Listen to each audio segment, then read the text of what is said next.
अरे ये राजा जी का रे? कहो कहाँ तैयार होके जात हो सजवा के? अरे तो के ना मालूम है? का हो? अरे पंकज म्यूजिकल ग्रुप का आज ऑर्केस्ट्रा यही बगलिए होता। अच्छा हाँ वहीं जाते। आ इतना ठंडा पड़त है, सबकर मर्द अपने मेहरारू के लगे हो, अब तू जात हुआ घूम के ऑर्केस्ट्रा देखे? तो के इतना दर्द काहे होता हम ना समझ पाते। अरे कबो हमरो विरह वेदना बुझता न। सुना सुना कहाँ जात बड़ा रतिया पहाड़ लागेला, कहाँ जात बड़ा रतिया पहाड़ लागेला, लगे आई ना बलमुआ बड़ी जाड़ लागेला।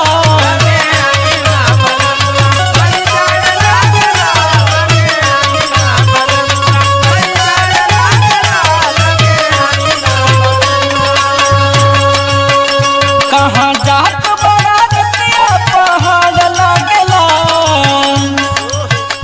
कहाँ जात बड़ा रतिया पहाड़ लागेला, लगे आई ना बलमुआ बड़ी जाड़ लागेला।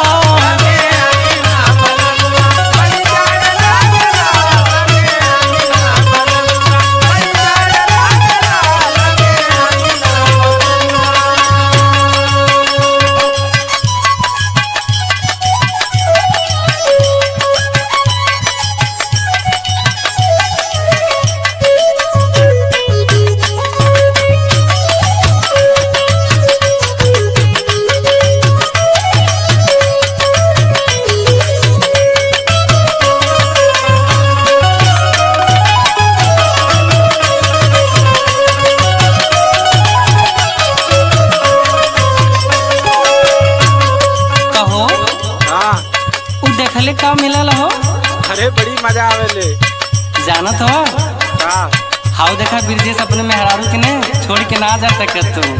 अरे तो उनके मेहरुओ वही मॉडल है। अच्छा हाँ सुना बोल।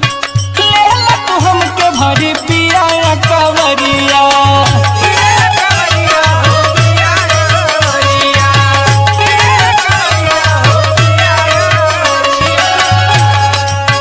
फेरल नाही नजर हमारी ओरिया।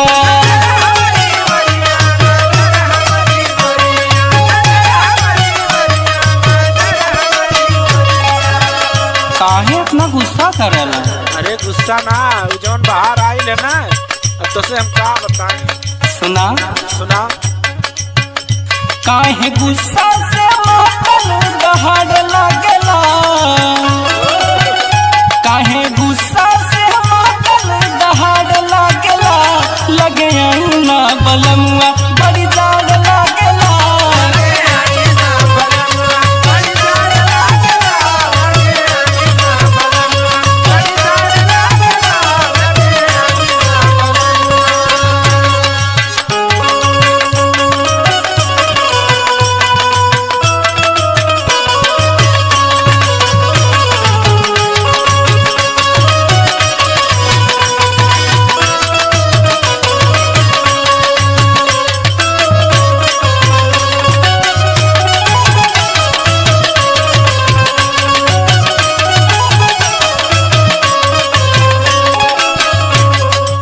हाय देखा इतना निकट टिकुली लगौले हैं, कहो तू हमरे टिकुली अपना महात हवा।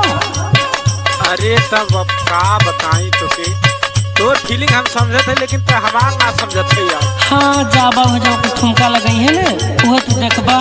सुना प्यार से कहो तनी मन कहनवा,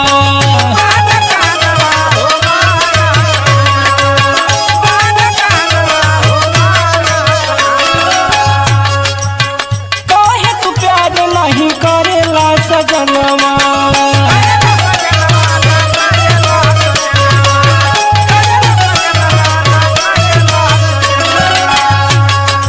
ए राजा के बात बताई बोला। के दोनों गुस्सा करत हवा ने, लेकिन तबो बड़ा निक लगत हवा हो। अरे अब देख वहाँ देख 2 एपिसोड निकल गया। सुना पिया गुस्सा में हमके कमाल लागेला, पिया गुस्सा में हमके कमाल लागेला, लगे आई ना बलमुआ बड़ी जाड़ लागेला।